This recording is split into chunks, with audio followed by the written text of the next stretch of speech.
Pleasure to meet y'all at last, and welcome back to Nerf Secrets Revealed yet again. And I'm really, on a roll with these kind of episodes where I'm basically just talking about the constant evolution of Nerf itself, especially when it comes to how the last 20 years or so, we've seen Nerf grow from such a small footnote out there in toy-related history to a huge phenomenon that has been sweeping modern-day American culture. The way that I see all of it going down right now is that evolution and change have become huge in Nerf's history.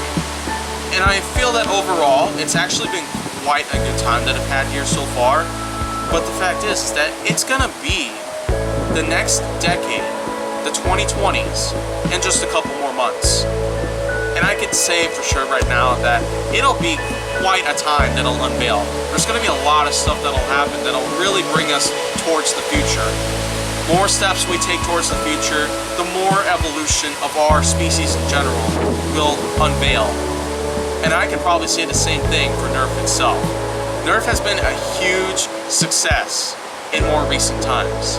And it's mainly because of the fact that, well, since 2010, the N-Strike series itself had already been around for 4 years at the time, making it quite a big phenomenon out there already. But since 2012, and 7 years afterwards, we've been getting a lot of change.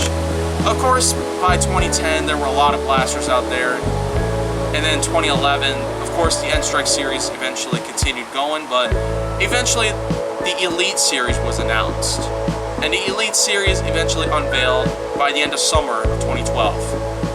And it was quite a big deal too. The fact that there were only 3 blasters in there at the time, like the Retaliator, the Hailfire, and the Rampage. And then eventually there were some others out there that came along pretty quickly. Triad, Fire Strike, Strong Arm, and some others out there. And of course, by 2015 though, was when there were already a lot of other lineups out there. Zombie Strike, Rebel, and the Mega also ended up coming along after 2012.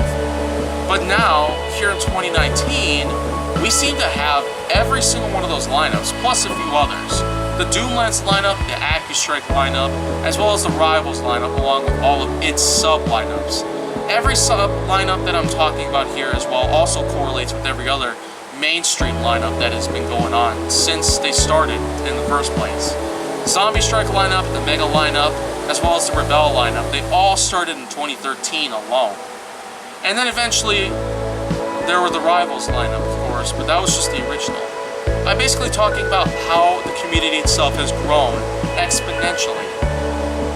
And now that this decade's about to come to an end, we're really going to be seeing a lot of change, hopefully throughout the 2020s. Who knows? There might be even more changes than we ever saw here in the Nerf community throughout the 2010s. And the 2010s alone, they were already quite possibly the largest times for Hasbro themselves when it came to the Nerf brand itself. And I could really tell everybody around here who's actually watching this episode that they should probably be more pumped than not for what might come during the 2020s. Of course, we don't see most of these lineups that are still existent to be gone throughout the 2020s. Not anytime soon, at least. But at the time that they might actually end up going away, we'll never forget them. We might just have at least one of these blasters in our collection, or more. And they might become very valuable someday. So that is mainly the reason why I happen to have some potential ways that I could probably keep most of these blasters as a way to have them sell pretty well on eBay or somewhere like that. But anyhow, I can really say that I'm probably going to be more excited about what the 2020s will bring us. If they'll bring us anything at all. New lineups, new types of darts, a lot of things around here. But let's also not forget, the 2010s are still not over. And yet there actually has been some news that will actually lead to some more lineups becoming created within the next year or so.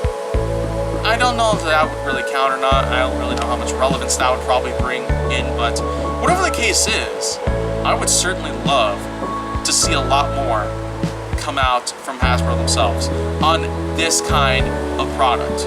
It's just been pretty darn successful here in the 2010s alone. And if the 2020s were to bring even more success, then I would certainly keep that kind of note in my mind for all eternity. And so that pretty much just marks down that little end of the story right there, because the 2010s are going to be coming to an end pretty soon, within about 2 months or even less than that. And so if you want to see more, go down on Nerf Secrets Revealed or on my channel, Kaiju Force Neo. Make sure that you like, subscribe, comment, follow me on social media, and stay on the Hollywood side.